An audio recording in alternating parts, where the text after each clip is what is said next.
Apam deydi hazır köye gelir. Jürek beğenmem daha deydi o. Ne çıkıyor kirmedim emez mi? Aynen pansı bulayıp kızlar. Cigim karay cigim taşsın.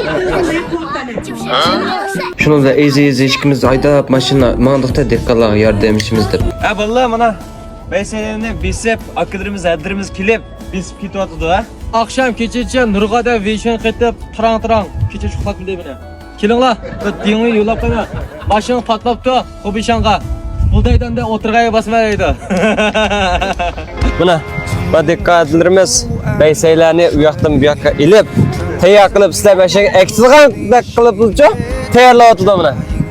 Bunun ekan har qanday dehqonlar setilmay qolgan nasr qolsa bizni inshaalloh bo'ladi. Biz qo'limizdan kelishicha yordam qilamiz. Endi turib seskatimiz bir narsa.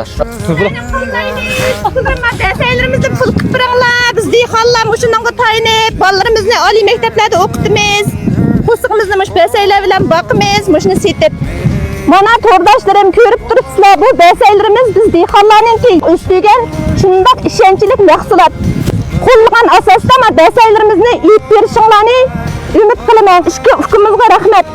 Bu hukumatimizning jibollarini qo'llab, quvvatlab, mushu besaylarimizni hammanglarninki ilib iste'mol qilishinglarni chin dilimdan umid qilaman. Endi tunigan bir semini nimamga aytib qilib, bunda bir xatdan birinchi qat yamachim keldi, akşam bir kecha xumdim agat o'tirlab qo'y. Nimalar desa, yechingda o'stirilib, endi shu ziyon tatqandi.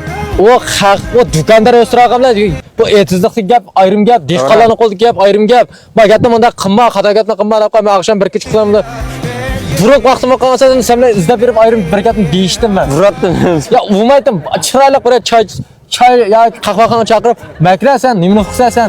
Qancha qo'sqon umashma makra" deb qo'y. Dehqonlar bo'lmasa butun shaharlik ash qoladi, gapni ochiqqa. Dehqonlar og'ashqa bizning qo'sqon butun, kiyimiz butun bo'ladi-da. Vallahi anadaki biz bu beyselerni o'sha G'ulji shahar ichiga akirmoqchi o'zimiz mashinada. Ash vaqtida Nahmedan kelib ivasanlar bo'ldi. Vallahi biz o'rnini, naq bir o'rni taxlab qo'ygandik, sizlarga ma o'rnida biz eshak kelib ivasanlar bo'ldi, juma. Hayrat qilaylik! Ben seni çakara sıdırkasın.